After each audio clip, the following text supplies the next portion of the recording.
Olá. O Congresso Nacional aprovou, dia 27 de abril, o projeto que criou o PRONAMP. Comecei. Programa que garante crédito especial para ajudar micro e pequenas empresas a suportarem a avalanche do coronavírus na economia. A proposta virou lei há pouco mais de um mês, dia 18 de maio. Mas o governo admite a dificuldade de fazer os quase 16 bilhões de reais chegarem aos pequenos negócios. O Expressão Nacional pergunta: o que fazer? Como garantir que micro e pequenos empresários terão acesso a essa ajuda a tempo de sobreviver à crise já instalada e que não permite visualizar até onde vai chegar? Eu recebo Guilherme Afif Domingos, assessor especial do Ministério da Economia, José Roberto Tadros, presidente da Confederação Nacional do Comércio, e os deputados Efraim Filho, do Democratas da Paraíba, e Alexis Fontaine, do Novo de São Paulo. Você pode participar pelas nossas redes sociais e o nosso WhatsApp é 61-99620-2573. Senhores, muito grata por ter aceitado o nosso convite para esse debate, e eu quero começar apresentando duas artes que podem nos ajudar a entender a participação dos pequenos negócios no conjunto das empresas brasileiras e como as micro e pequenas empresas gostariam de ser ajudadas nesse período de crise econômica. A primeira arte dá uma ideia das micro e pequenas empresas, da distribuição. Vamos ver se a gente consegue, das artes. A primeira mostra dá uma ideia da distribuição das empresas brasileiras por porte, né? Então, o que a gente observa? Existem 51% de micro e pequenos microempreendedores individuais, 34% de empresas microempresas, 10% de empresas de médias e grandes e 5% de empresas de pequeno porte. Então, quando a gente junta 34 com 5, 39% é o grupo que nos toca, que nos preocupa, sobretudo no debate de hoje.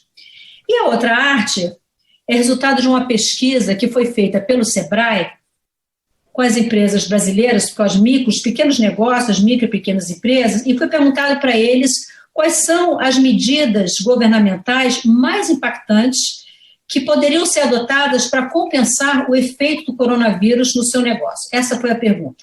Essa pesquisa foi feita entre 30 de abril e 5 de maio. Eu havia selecionado, inicialmente, as três respostas que deram resultado superior a 50%. Então, para 63% dos pequenos negócios, dos empresários do ramo do pequeno negócio, são empréstimos sem juros. Para 59%, redução de tributos. E para 52%, aumento das linhas de crédito. Mas, em seguida, eu identifiquei que havia dois outros que tinham um resultado um pouco menor, mas que estavam diretamente relacionados com esses três. Então, quando a gente observa, 38% deles indicam renegociação dos prazos para pagamento de tributos, o que está diretamente ligado à redução de tributos. Mas sugere, interessado em uma redução de tributos, ele acha que isso é mais importante de que ficar renegociando prazos de pagamentos. E o segundo ponto, com 38%, que é a redução dos juros de empréstimo, está relacionado com os outros dois, que são empréstimos sem juros e aumento das linhas de crédito. O que mostra que os empresários brasileiros, eles estão interessados, os pequenos empresários, eles estão interessados em crédito, eles têm interesse em crédito, mas o custo dos juros muito elevados, são o principal ponto de preocupação. Então, eu começo a nossa conversa de hoje com o presidente da CNC, José Roberto Tadros. Doutor Roberto, eu queria que o senhor analisasse, a partir desses números que eu apresentei, do conhecimento que o senhor tem na CNC, dissesse para a gente como é que está a situação dos pequenos e microempresários brasileiros nesse momento de coronavírus. Veja, a crise do coronavírus é uma extensão da crise que se antecipava com muito mais eloquência econômica, mas a crise já vinha da época em que o país houve aquele impasse e que caiu a presidente, nós vivíamos já numa crise muito devastadora. E o coronavírus precipitou essa derrocada. Nós sabemos que a micro e a pequena empresa são genuinamente nacionais. Não só isso, como também elas agregam dentro do seu núcleo empresarial a família. E isto reduz significativamente a pressão no mercado de emprego. Não obstante isso, este trabalho, olhar com mais acuramento a realidade da micro e pequena empresa, veio se corporificar através do meu companheiro Guilherme Afife Domingos, que vem debatendo isso exaustivamente ao longo dos anos. E eu o acompanhei nessa cruzada permanente para que o governo, os tributos, o custo do dinheiro para o micro e pequeno empresário fossem vistos com uma visão muito mais diferenciada dos grandes negócios, das grandes empresas e das grandes multinacionais. Diante dessa realidade que nós vivemos, eu acho absolutamente pertinente todas essas propostas que a senhora exibiu na tela. Fundamentalmente, a carga tributária que já vem há muito tempo se analisando. O Afife foi presidente do Conselho Deliberativo do SEBRAE, quando eu era presidente no meu estado, o estado do Amazonas. Eu era presidente do SEBRAE lá, onde eu fui 6 vezes presidente, e depois eu tive o prazer de me reencontrar com a Afife, já ele como presidente executivo do SEBRAE e eu como representante da Confederação Nacional do Comércio, no seu conselho. Então, esta luta, ela vem se prolongando ao longo do tempo. E o que é que nós assistimos? É que, decididamente, o micro e o pequeno empresário brasileiro precisa ter características diferenciadas. Eu quero lembrar isso como um fato histórico, que eu já mencionei em outras oportunidades. Eu acho que o Guilherme ouviu eu mencionar isso em uma reunião do SEBRAE em tempos idos, quando ele era presidente executivo. Que esse conceito do desenvolvimento e apoio às micro e pequenas empresas, elas surgiram fundamentalmente no pós-guerra e teve como mote a Itália devastada pela Segunda Guerra Mundial, que começou-se a se estimular os micro e pequenos negócios que, ao cabo de algumas décadas, se transformaram em grandes empresas exportadoras da Itália. Cito o exemplo de uma empresa que talvez os senhores não se lembrem mais, que já saiu do Brasil. A Benetton foi um exemplo disso. Esses estímulos todos têm que existir no Brasil, que é um país de dimensões territoriais com realidades diferentes. A realidade do Centro-Sul não é idêntica à realidade do Nordeste ou do Norte. Então, você tem que ter um conceito mais ou menos uniforme da realidade e da diversidade, não só cultural, como econômica e de cada estado e as suas distâncias territoriais. Então, isso foi bem visto, dona Maristela, isso foi bem visto, e eu lhe diria que quem tem realmente competência para externar isso, independente do deputado Efraim, que vem do Nordeste, que tem uma visão mais ou menos parecida com o Norte, e a realidade vista pelo deputado Alex, que já vem do estado mais rico da federação, unindo a experiência que o Afife juntou e que também viveu a realidade de um estado que é o carro-chefe da economia brasileira, que é São Paulo. Eu quero, então, passar exatamente para o assessor especial do Ministério da Economia, Guilherme Afif Domingos. Doutor Guilherme, o senhor, como já foi até antecipado, uma das pessoas que mais entende de micro e pequenas empresas no Brasil. Quando a gente fala nesse segmento empresarial, o seu nome naturalmente vem à mente, né? O senhor foi presidente do SEBRAE, foi ministro na época do governo Dilma, dessa pasta, e tanto o ministro da Economia, Paulo Guedes, quanto o senhor já comentam, já li alguns comentários, algumas entrevistas, que está muito difícil fazer o recurso do Pronamp chegar efetivamente no caixa, nas mãos dos pequenos e microempresários brasileiros. Aonde que a coisa está pegando? Muito obrigado. Um bom dia a todos. Bom dia, querido Tadros, Efraim, Alex. É um prazer poder conversar com vocês e os telespectadores do Brasil inteiro. Bom, primeiro, o Tadros traçou um quadro bem próximo, né, do que é a realidade que nós vivemos. E aí tem um problema. O problema do crédito é estrutural. Não é um problema de conjuntura, não.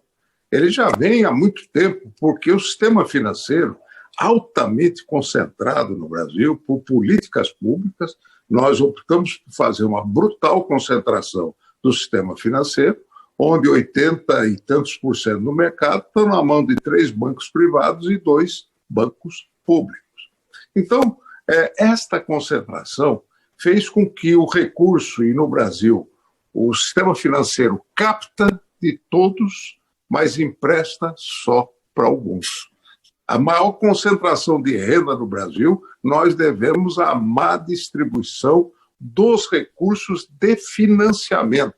Quando a micro e a pequena empresa são as que mais empregam, são as que menos têm acesso a crédito. E se pegar a microempresa, então, aí a coisa é muito séria, porque ela se financia, e estatísticas do próprio SEBRAE demonstram que elas se financiam, primeiro, do cheque especial. Né? O cheque especial é uma jabuticaba brasileira, né?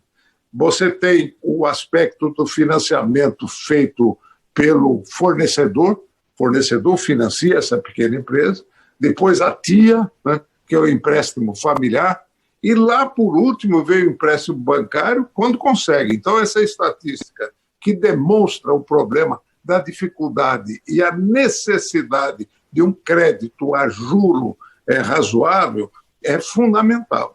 Segundo, o sistema financeiro só trabalha com garantias reais. Ele quer garantia real. Até eu conheço a expressão, só dá prata a quem tem ouro. Ou seja, quem tem garantia tem acesso a um crédito a um juro razoável. Quem não tem garantia não tem acesso a esse juro. Então, esse problema estrutural, ele explodiu agora na pandemia. E por que explodiu na pandemia? Porque a micro e a pequena empresa não tem reservas para aguentar o empuxo. É do bolso para a boca. Ele ganha no almoço para comer o jantar. Né? Portanto, ele ficou sem margem de negociação. Os impostos do Simples já foram prorrogados, os federais, no prazo de 6 meses. Foi diferido para 6 meses para frente o recolhimento.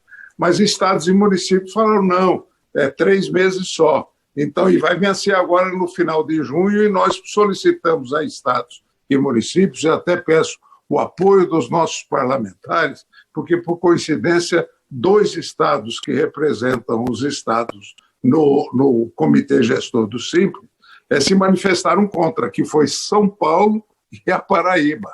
E nós temos que fazer agora uma pressão para que os impostos estaduais e municipais sejam também diferidos, como são os federais, para micro e pequena empresa que estão no Simples.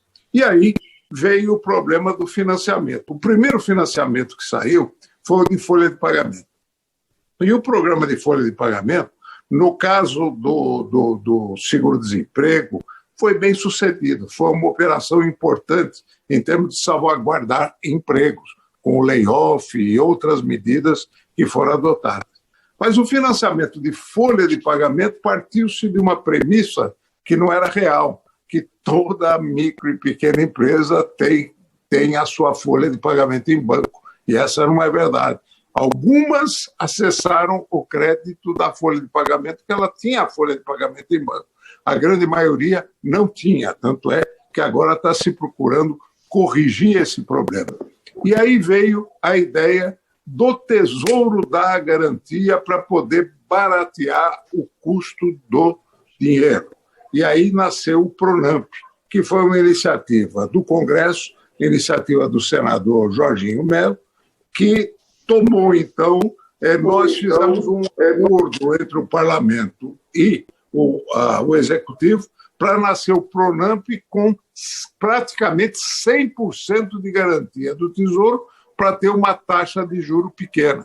E agora o Pronamp começa nos gigantes, que são os 5 grandes bancos, eles começam a operar, mas a lentidão é grande no sistema e eu acho que esta semana, ou mais tardar a semana que vem, o dinheiro começa a chegar na ponta. Por quê? Porque a Receita comunicou a este contribuinte. É a primeira vez que a Receita aparece não cobrando imposto, mas dando para ele a notícia de que até 30% do seu faturamento você pode utilizar em financiamento. Então, nós esperamos que o dinheiro comece a chegar agora. E olha que está tarde, porque tem muita gente já fazendo água. Deputado Alexis Fontaine, do Novo de São Paulo, sou empresário, mas não é um pequeno empresário, nem um microempresário, sou um empresário, não sei se de médio ou grande porte, mas com certeza na cadeia produtiva do seu negócio existem muitos pequenos e microempresários, então essa é uma realidade que o senhor conhece também, né? Não como tendo um pequeno negócio, mas como lidando, como se relacionando com o pequeno negócio. Queria que o senhor fizesse essa avaliação inicial sobre a situação dos micro e pequenos empresários, o que está pegando, o que deve ser feito, na sua opinião. Maristela, bom dia, Guilherme Afif, Tadros e deputado Efraim, bom estar com você novamente aqui. Eu sou hoje médio, mas eu fui muito pequeno. Comecei com uma Kombi, um terreno de 300 metros quadrados aqui em Sumaré e passei por todo o processo que é uma pequena que conseguiu ficar maior, né? Sempre acompanhei, tive uma grande admiração por Guilherme Afif. Meu pai, inclusive, obrigava a fazer seguro lá em antiga Indiana, né? Falei, é do Guilherme, vai lá e faz. Então, tem uma relação gostosa aí. Agora, eu me ponho na pele do pequeno. E aí tem coisas muito importantes que o Guilherme Afif falou, mas eu tenho a visão de quem é empresário. Quem é empresário, mais importante do que ter crédito barato é reduzir custos. Nesse momento, a gente quer reduzir custos todos os dias. Por isso que a medida provisória 936 da folha de pagamento foi um sucesso, porque ela significa você reduzir seus custos fixos, principalmente os custos fixos que estão rolando solto, para você poder tomar definições do teu negócio. Será que o teu negócio vai mesmo continuar e ir para frente? Todos esses esforços de juros baixos e tudo mais, o empresário ele olha torto isso, porque é uma dívida, e é uma dívida no momento que o negócio dele talvez esteja com as portas fechadas por imposição do próprio Estado. Tudo bem, tem um combate à corona, temos que ter responsabilidade, mas quem baixou as portas do meu negócio não fui eu. Foi o Estado que foi lá baixar as portas do meu pequeno comércio, da minha pequena fábrica, do que seja. E aí, como é que ele olha para um empréstimo barato? É dívida, que vai ter que ser pago na frente. Eu falei desde o momento D0. Quando estava começando a pensar em fechar as coisas, eu fiz alguns pronunciamentos na Câmara de Deputados. Tem que diferir impostos, tem que deixar liquidez com o pequeno empresário. Ele tem que ter a opção de poder ter recursos, até para poder, se precisar tomar decisão de fechar o seu negócio. Eu até entrei com um projeto de lei, mas que eu acabei achando que não era conveniente para frente, que era para hibernar as empresas. Quer dizer, ele dá um shutdown na sua empresa, ele hiberna pelo momento difícil, onde ele não tem que pagar nenhum tributo, onde até as obrigações acessórias ficam suspensas, mas naquele momento também não emite nota fiscal, para poder retomar no próximo momento. A gente sabe, né, o Guilherme sabe muito bem disso, que a taxa de mortalidade das pequenas e médias, né, as micro, é grande, é natural, isso em qualquer lugar do mundo, não é só no Brasil. A gente sabe que muitas vão quebrar, mas também muitas vão nascer. Tem um dinamismo muito maior. Só temos que tomar cuidado com uma coisa. Apesar dos números apresentados pela Maristela, de maior número de empresas estar, as micro, pequenas individuais, ou as microempresas, não são lá que estão os maiores empregadores. Quando você pega o número de pessoas empregadas mesmo, são nas grandes empresas, porque tem grandes conglomerados como Itaú, que tem 100 mil, 120 mil funcionários. Normalmente as micro e pequenas empresas elas têm 3 funcionários em média, 2 funcionários em média. Mas socialmente são as mais importantes. Quer dizer, não que as grandes não sejam importantes, são importantes, mas essas pequenas têm aquela característica daquela pessoa que põe a família, aquela que vai se virar, que vai fazer o seu pequeno negócio. Extremamente importante. Socialmente fundamental a gente poder ajudar eles. Mas, de novo, minha visão é que o governo devia ter olhado para o lado dos impostos e não do lado de fornecer linhas de crédito barato. Muito bem falado pelo Guilherme, se o Tesouro não garante tudo, é complicado, porque o banco olha para poder fornecer crédito do mesmo jeito que ele olha se fosse ter que arcar com 100% do risco. Ele não vai dar crédito para quem ele acha que vai quebrar. E para fechar, o Paulo Guedes falou e falou muito bem. Vamos ganhar com as grandes empresas e perder com as pequenas. Mas todas vão ter o auxílio e a visão, não vamos deixar ninguém para trás. É a frase muito clara do Paulo Guedes, não vamos deixar ninguém para trás. E é importante isso. Vão ganhar com as grandes, porque as grandes não tendem a quebrar. Elas tendem a passar um período difícil, mas elas têm uma estrutura, uma inércia, uma gordura, um negócio consolidado que vai perpetuar. Então eles vão talvez ajudar comprando provavelmente ações na baixa, vão vender na alta, vão ganhar dinheiro. O governo vai ganhar dinheiro com isso. Mas a pequena provavelmente vai ter um monte de gente que não vai conseguir pagar e vai perder. Mas a balança compensa e eu acho que todo mundo tem que ter a sua parcela de ajuda e não deixar ninguém para trás. Deputado Efraim Filho, o senhor foi designado pelo presidente da Câmara o relator da MP 975, que cria o Programa Emergencial de Acesso a Crédito, mais uma tentativa de ajudar os micro e pequenos negócios.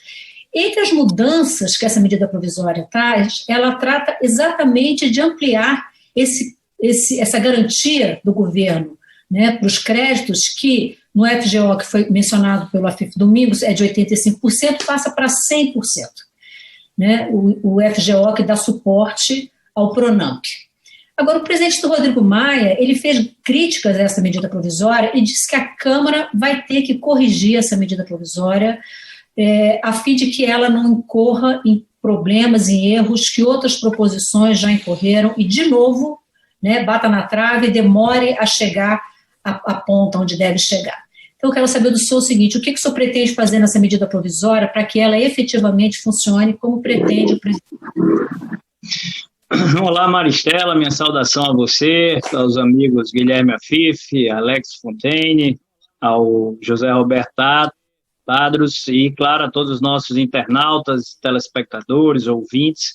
Olha, a medida provisória 975, ela é um grande desafio e ela vai entrar nesse cenário como um elemento para complementar essa política de acesso ao crédito, né, que vai atingir a empresa de pequeno porte, né, a empresa pequena e média, que fica ali naquele limbo, né, entre o que é o microempreendedor, o pequeno, aí vem o pequeno porte, aí vem o médio, e está todo mundo passando sufoco.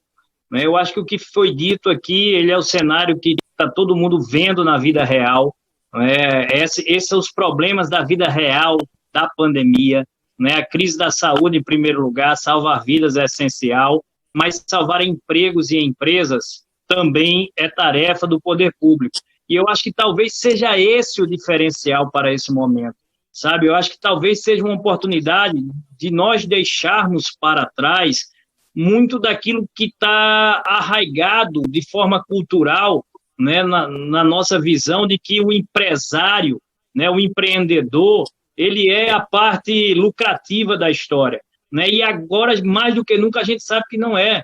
São verdadeiros heróis da resistência, né, que estão aí fazendo um grande esforço para conseguir atravessar esse momento mais crítico da pandemia e poder ajudar na retomada econômica. Porque o Paulo Guedes, vez por outra, o ministro fala, né, em retomada em V, que significa uma retomada mais rápida, mas hoje, sabe, se tiver uma retomada em U, ela já é bem-vinda, o que não pode é ficar o L, né, cair e ficar lá embaixo. Então, é essa tentativa que o acesso ao crédito ele vem para resolver. E aí, nós temos que ter uma visão que o governo, acima de tudo, tem que trazer nesse momento, que é de que é preciso também fazer política pública com a retomada econômica, né? Se a gente for olhar para a agenda das pessoas, ela foi muito exitosa, né, por parte do governo nessa pandemia. O auxílio emergencial, o Corona Voucher, ele chegou na ponta, né, com um mínimo de burocracia, através de um aplicativo eletrônico, algumas informações, e, em regra, ele cumpriu o seu papel. Um episódio aqui, outro ali, residual, isolado, de desvio, de fraude, que tem de ser combatido, mas o dinheiro chegou na ponta. E aí o Pronamp, né, que é essa pupila do Guilherme Afif, né, essa menina dos olhos, que ele sempre defendeu com muita paixão e também nos estimula, né, a seguir essa linha. Eu presido a Frente Parlamentar do Comércio, Serviço e Empreendedorismo. Então, o Pronamp vem para ser esse auxílio emergencial, né, aos pequenos que não têm crédito. Só que ele limita muito ali, né, numa faixa até 360 mil, o grosso do programa, claro que pode ultrapassar até 10 milhões, né, para um outro percentual, mas fica faltando algo para encaixar aí. Aí entra a MP 975, que você me falou, que ela vai da faixa de 360 mil a 300 milhões de reais. E aí nós vamos atacar em 3 frentes para conseguir reduzir, né, esse desgaste e dar o acesso ao crédito para transformar em dinheiro na vida real, porque esse é o desafio, transformar a bendita linha de crédito, que tanto se escuta falar dela, em dinheiro aplicado na vida real das empresas. Então, nós vamos atacar a questão dos prazos, das garantias e da taxa de juros. Né? Prazos, o prazo de carência e o prazo total do empréstimo. A gente quer chegar a 60 meses para diluir o máximo possível. A ideia inicial eram 36 meses, 3 anos é pouco.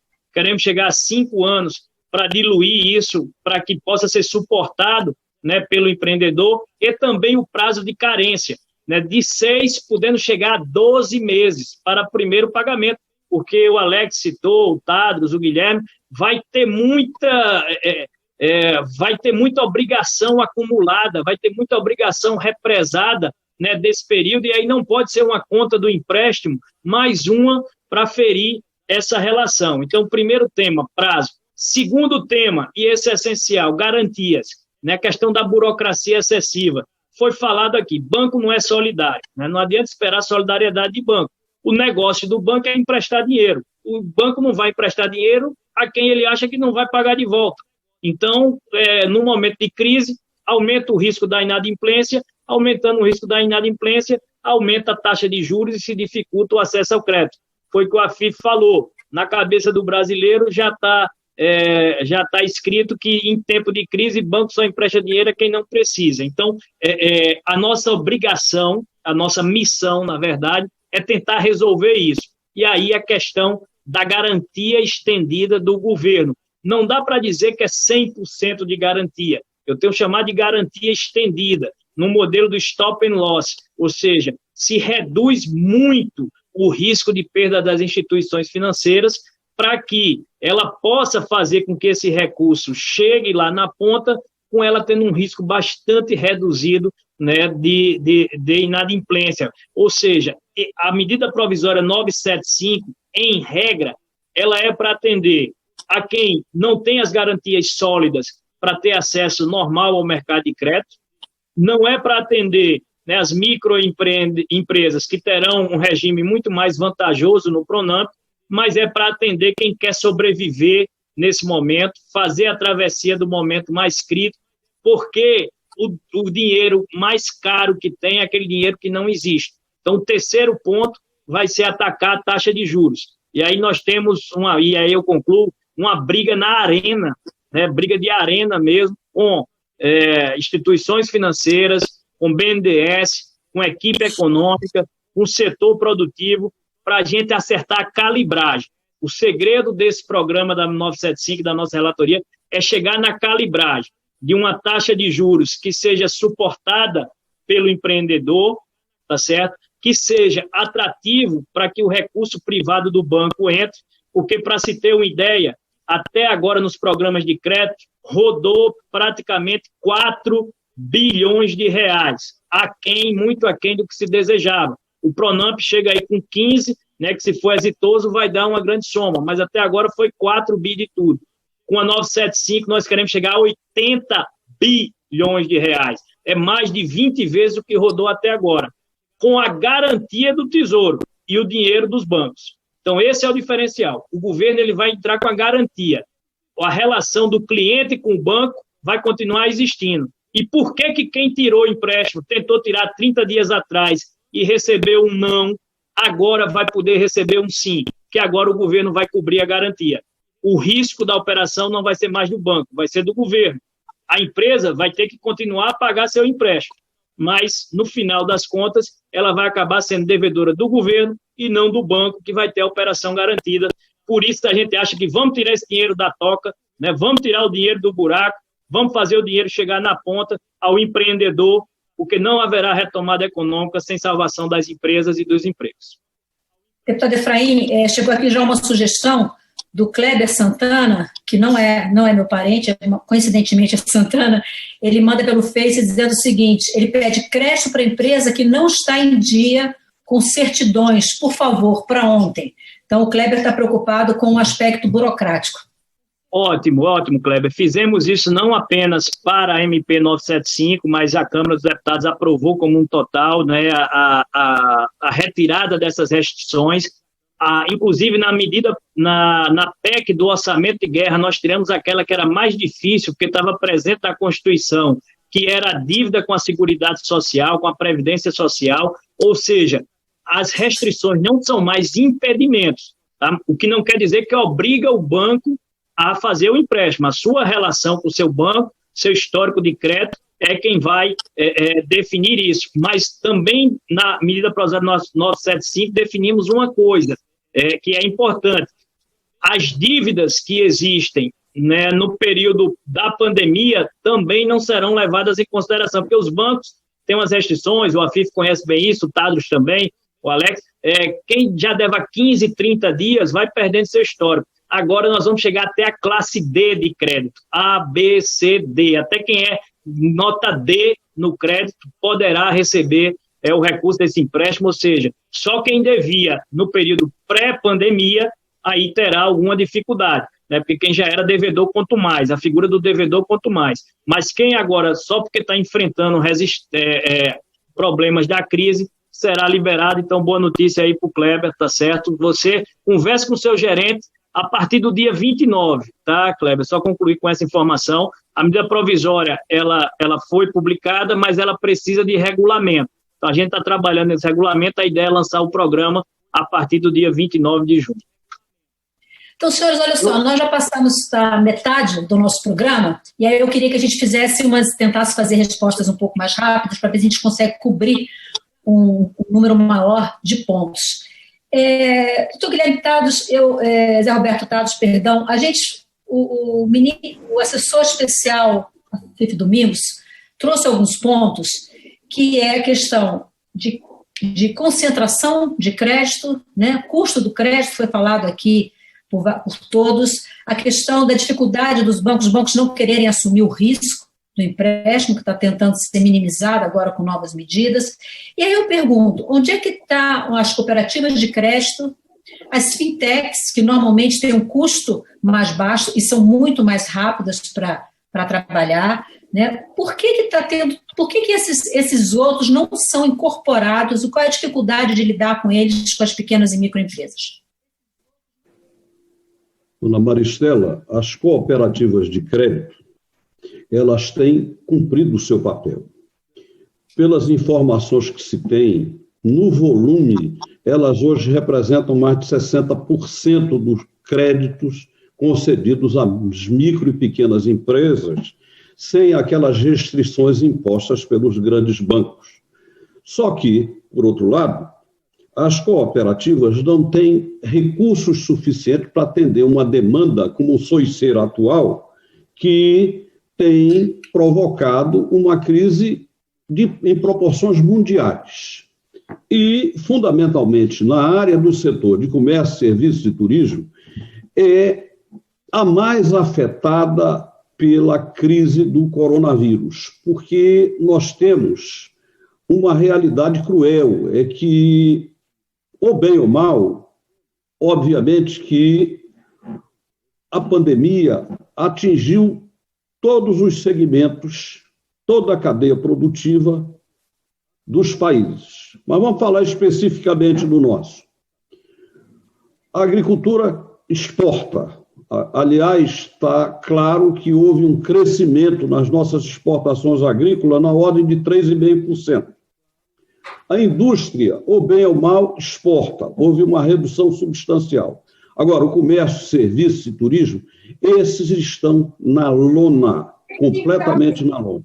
Inclusive, eu diria ao deputado Efraim Filho e ao deputado Alex que olhassem com muito cuidado essa realidade que está vivendo e que estão vivendo as empresas de turismo, que eu percebi que houve uma preocupação muito grande com as companhias aéreas, mas a interligação entre companhias aéreas, empresas de turismo e hotelaria são irmãos gêmeos da mesma dor, do mesmo sofrimento. E eu temo grandemente que, no futuro, não só os micronegócios, como os pequenos e os grandes negócios voltados a esta área, não consigam se restabelecer, porque a estrutura e o aporte é muito grande. E quanto ao comércio do dia a dia, na área de lojas, comércio de rua, comércio de shopping, esses estão sofrendo barbaridade. Eu entendo, viu, Afif, que você poderia levar para o Ministério da Economia que se criasse um novo refis.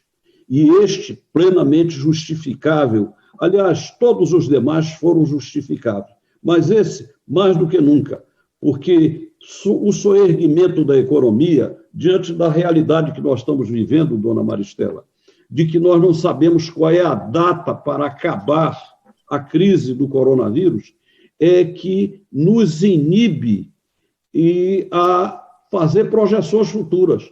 Quando? Como? Aí nós estamos assistindo, por exemplo, alguns estados que abriram e fizeram um retorno ao trabalho seletivo, de forma verticalizada.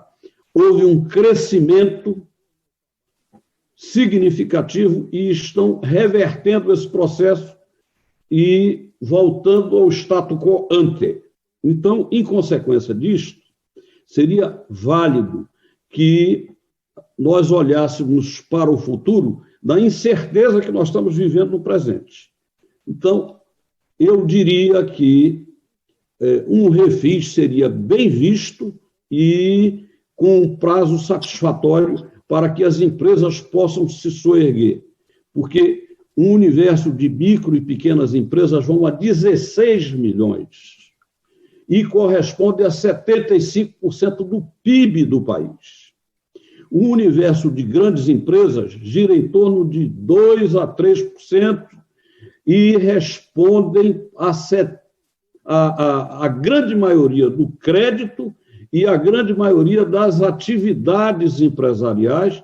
Não obstante isso, o emprego está concentrado efetivamente na mão das pequenas e microempresas. O Afif sabe disso mais do que qualquer outra autoridade voltada a esse setor de micro e pequena empresa, e com certeza ele dá um grande aporte ao Ministério da Economia com essa visão que ele tem altaneira sobre a realidade dos pequenos negócios no país. Vamos, então... reitero o apelo ao deputado Efraim Filho e ao deputado Alex, no sentido de que olhem com muito cuidado isso, porque a nossa economia, o arcabouço da nossa economia, depende exatamente não só dos grandes negócios, mas fundamentalmente dos micro e pequenos negócios, principalmente das MEIs, as microempresas individuais. Guilherme Filho Domingos, eu recebi aqui vários comentários, as pessoas estão muito preocupadas realmente com a questão da celeridade na concessão do crédito e exatamente com o que foi falado agora, com o amanhã. Porque mesmo quando o comércio voltar a funcionar, quando o setor de serviços voltar a funcionar, você tem uma população, as famílias, elas não vão correr sofregamente para consumir tudo que não haviam consumido. Muitos perderam emprego, muitas não sabem o dia de amanhã. Então, além da crise já instalada, estima-se que essa crise se prorrogue, porque as pessoas ficarão mais cautelosas, porque não sabem o dia de amanhã. Quem está empregado hoje não sabe o dia de amanhã. Então, eu queria ouvir em relação a esse cenário de mais longo prazo, refis, que foi falado aqui, e prorrogação de prazos para pagamento de empréstimo, porque quando o Pronamp foi aprovado, o governo federal vetou o prazo de 8 meses, a carência de 8 meses, e o deputado Efraim Filho está falando em uma carência de 12 meses. Você acha que isso é possível? O governo vai aceitar? Deixa eu só esclarecer por que foi vetado. E foi colocado no regulamento. Então, tirou-se da lei, mas no regulamento do Pronamp está os 8 meses de carência, sim. É que quando foi aprovado na Câmara, foi aprovado carência de 8 meses sem cobrar juros, né? E então o programa com isso não iria rodar, não teria condição de rodar. Então, de comum acordo com o Congresso, foi feito esse veto com o compromisso de se colocar no regulamento, e foi colocado no regulamento. Agora, o que colocou o Tadros com muita propriedade e com a sua visão de Brasil, e também os nossos companheiros, os parlamentares, jovens parlamentares e dinâmicos, o Efraim e o Alexis, o problema agora é como nós voltarmos a crescer. Nós temos que ter um equilíbrio entre pandemia e economia, né? Esse é o drama. Porque quando a gente fala da economia, as pessoas falam... Um drama que já existia antes e que agora só piorou. Só piorou. Então, a pandemia e a economia é a decisão do homem público, que é muito difícil de ser tomada, nós reconhecemos. Depois ela foi, até certo ponto, politizada, determinadas condições, o que evitou ter uma reflexão maior de cooperação, porque nós vamos para uma política de confronto, A contra B, quem acredita no remédio A, quem acredita no remédio B, virou oposição política. Isso é nefasto para as soluções dos problemas do país. Então, a economia tem peso sim, porque a economia mata, né? E as pessoas colocaram toda a ênfase dizendo que quem fala em economia não está pensando em vidas. Estamos pensando em vidas, sim.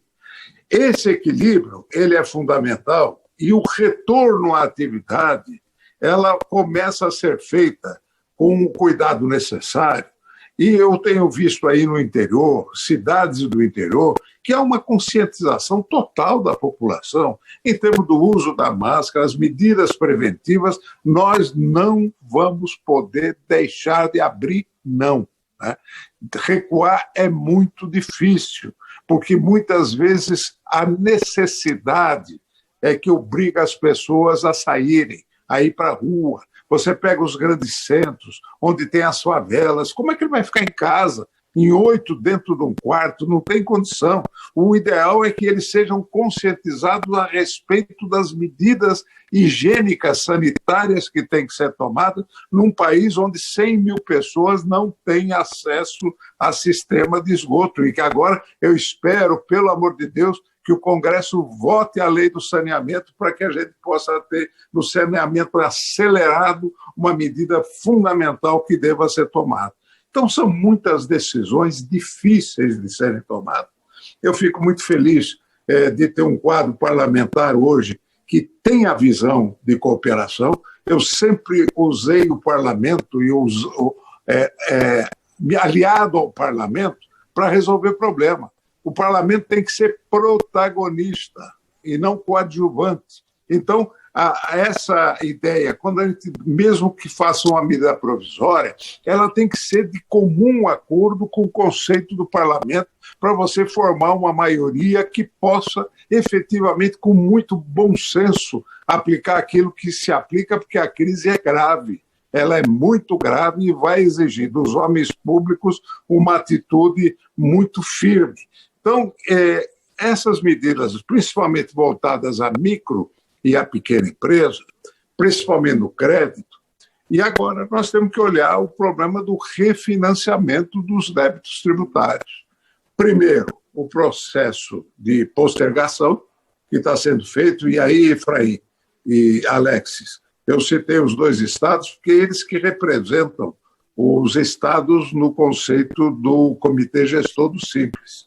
É que seria importante a gente apertar os representantes para darem o diferimento dos impostos por mais 90 dias, como é o da União, igualar para os contribuintes do Simples.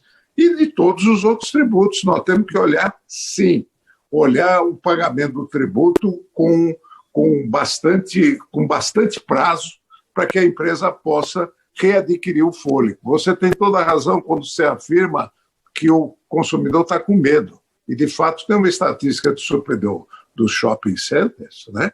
Que antes o consumidor ficava 2 horas, 3 horas no shopping. Hoje ele não fica mais que 15 minutos no shopping. Ele entra e sai. Ele não vai lá para passear. Ele vai lá para fazer a compra dele necessária.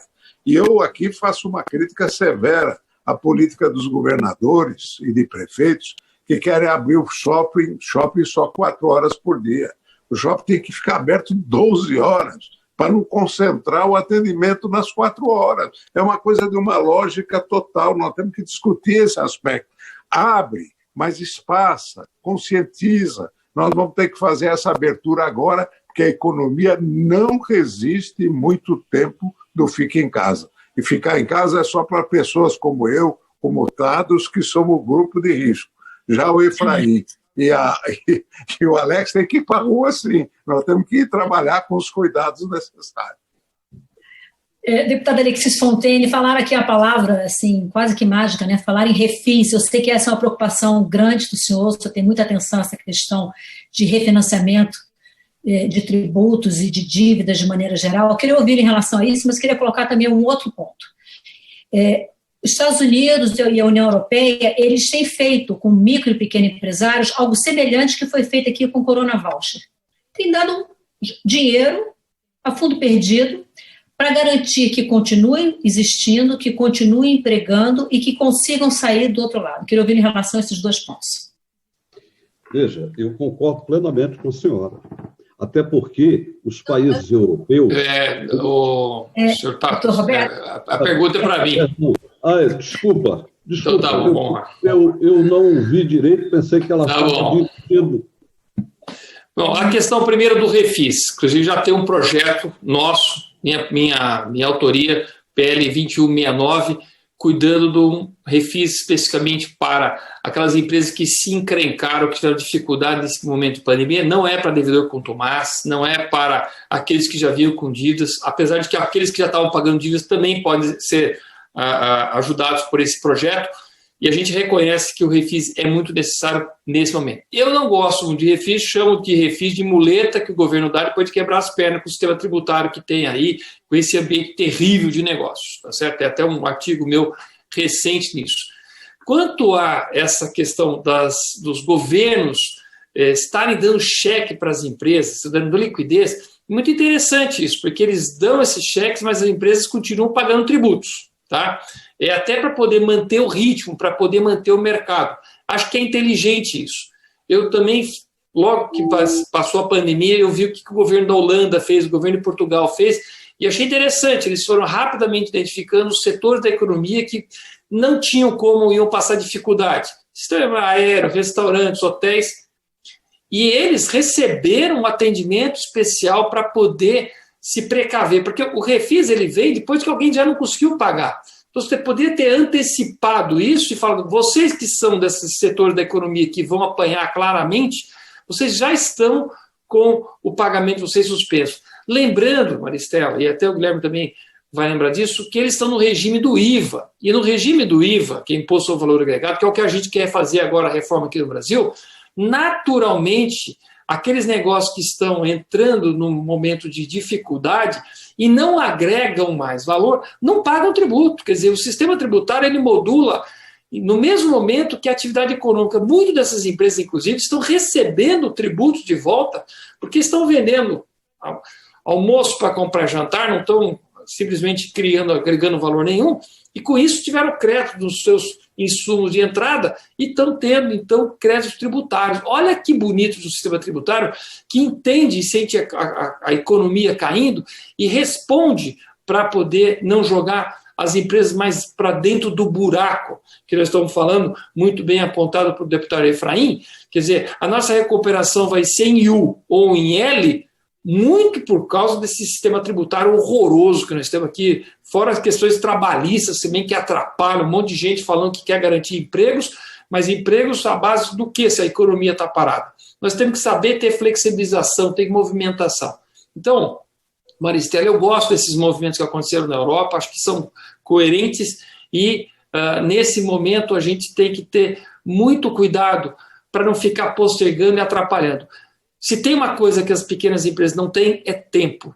Elas não têm tempo. Se demorar, estão mortas. Tudo começou, voltando um pouco à cronologia que eu apresentei na abertura do programa, foi aprovado o PRONAMP pelo Congresso Nacional em abril, foi regulamentado pelo governo em maio, e um mês depois o dinheiro começa a sair para chegar. Quer dizer, nesse meio tempo, o empresário ficou como, né? Ele tem contas para pagar todo dia, todo mês. Sabe, custo fixo não espera, você não faz isso. Tá? Deputado Efraim Filho, a gente tem recebido aqui, acho que porque o senhor respondeu tão prontamente ao telespectador, a gente tem recebido algumas outras sugestões. Fala-se, o Fábio Buqueride, ele diz, é correto o banco pedir o seguro prestamista para liberar esse crédito? O que o senhor pode dizer para o Fábio Buqueride? O senhor está sem áudio. O senhor está sem áudio. Olha, o que nós vamos, pelo que eu entendi aí da pergunta do Fábio, ele quer saber a respeito de garantias, não é isso? E de encargos, né? A gente tem dentro dessa conta aí da taxa de juros, se foi por aí que ele queria, nós temos um componente, né, que nós vamos brigar também, porque você tem um percentual aí de encargos que eles somam muito, já que a gente está brigando por onde cada centavo conta, né, cada ponto percentual. Então imagine a taxa que pelo menos a medida provisória e o regulamento do BNDES disponibiliza no primeiro olhar, é cerca de 1,2% ao mês, que é uma taxa de crédito consignado, né, que é um dos créditos mais baratos para a pessoa física. Ao ano. A da medida provisória 975 é ao mês, Guilherme, diferente da do PRONAMP, que é ao ano. Tá? A da 975, que é para as médias, eles querem chegar nessa taxa, que daria uma taxa aí de 15% ao ano. Quer dizer, não existe, né? Ela não vem para salvar, Então, toda essa discussão que nós vamos entrar, ela vai partir desse pressuposto de que nós vamos ter que reduzir encargos, nós vamos ter que reduzir a participação do governo, o IOF, né, dentro das medidas do governo, o IOF, ele já foi retirado, né, ele foi suspenso esse período de pandemia, isso entra também na conta final, então a gente vai precisar fazer essa calibragem, sim, com bancos, com o setor produtivo, com a equipe econômica do governo e o BNDES, que é onde está o FGI, o Fundo Garantidor dos Investimentos, que vai fazer a garantia dessas operações, para chegar num volume mais alto. Porque o PRONAMP, com 1,25 ao ano, ele roda porque o governo vai estar bancando, né? A Caixa vai estar bancando. Então, o governo vai botar 15 bi, e acho que chega a 18 ou 19, aí a expectativa pelo que eu tenho ouvido. Na 975, a gente tem que atingir um número maior de empresas para chegar a 80 bi. Então, essa calibragem, que dá para baixar para 0,5, 0,6, no meu olhar, né, para você ter uma taxa aí de 7% a 8% ao ano, ou seja, taxa Selic, mais um spread de 5%, seria, em tese, um valor mediano ali que você conseguiria fazer esses 80 bi chegar na ponta como dinheiro privado. Porque o problema hoje também é o saco do governo, né? Um saco que tem fundo. A gente já está tirando cerca de 200 bilhões de reais para atender as pessoas com o Corona Voucher. não é possível que a gente não possa reservar 2, 4, 6 bi para atender aí empresas em dificuldade. Deputado Efraim Filho, rapidamente, porque o nosso programa já está bem estourado, o Guilherme Fife Domingos falou uma coisa que é muito estudado nos estudos legislativos sobre medidas provisórias serem editadas após uma conversa com o parlamento, após um acerto, isso é uma garantia de que ela vai ser aprovada. Os estudos legislativos mostram isso muito claramente. Presidentes que praticavam isso tinham um nível de sucesso muito maior nas medidas provisórias. E o inverso também vale. Alterações feitas no parlamento e negociadas com o presidente da República. A MP 975, o senhor acha que tem sucesso essa chance de negociação, já que o presidente da Câmara fala em fazer mudanças tão profundas? Olha, esse diálogo ele tem de existir, tá certo? Precisa existir. Logicamente, na edição da medida provisória, ela foi muito mais uma iniciativa da equipe econômica, mas lá no parlamento nós vamos dialogar com o relator agora, principalmente nesse tempo de elaboração, mas com todo o plenário, com todos os partidos, no momento da votação. Agora nós temos conversado com o FEBRABAN, temos conversado com o BNDES, com o setor produtivo, as associações, as entidades. Então, eu acho que a gente está conseguindo amadurecer bem o tema para que ele possa ter solução. Eu acho que esse é o ideal, o Afif até falou isso no começo, é hora de focar na solução. Tá? Focar no problema não vai ajudar a resolver. Nós já temos crise de saúde, crise econômica e até mesmo crise política instalada no Brasil. Então, é hora de buscar solução. E a hora de buscar solução, nós vamos construir esse diálogo. Acho que o fato, né, do Rodrigo Maia, presidente da Câmara, ter buscado o meu nome para relatar a matéria, nos dá, né, o diálogo que a gente já tem para o presidente à frente parlamentar de comércio e serviço. Então, é a certeza que nós vamos ter o olhar do setor produtivo colocado. O fato de liderar o Democratas, que preside hoje a Câmara dos Deputados e preside o Senado Federal, também vai dar interlocução dentro da casa. Ou seja, o Congresso está com vontade de resolver essa situação e a gente espera, sim, que isso possa acontecer. Esse é um ponto, se me permite, e Efraim, esse é o ponto básico da questão. Ir do confronto à cooperação. Nós temos que operar em conjunto. Eu quero dar o exemplo que o PRONAMP não foi por medida provisória. Ele é um projeto que nasceu no Congresso, no Senado, e o governo fez o entendimento de colocar uma estrutura no Congresso para que ele pudesse rodar. Então, eu quero deixar bem claro, eu acredito muito no trabalho do parlamento como protagonista das ações junto com o Executivo.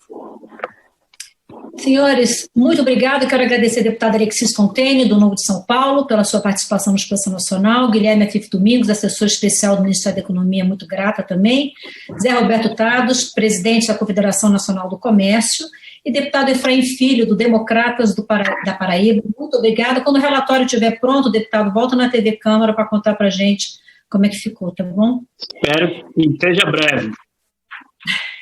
Eu sou Maristela Santana, eu agradeço a sua audiência, a sua participação, e a gente se vê na próxima segunda, às 11 da manhã, na TV Câmara e nas redes sociais. Até a próxima.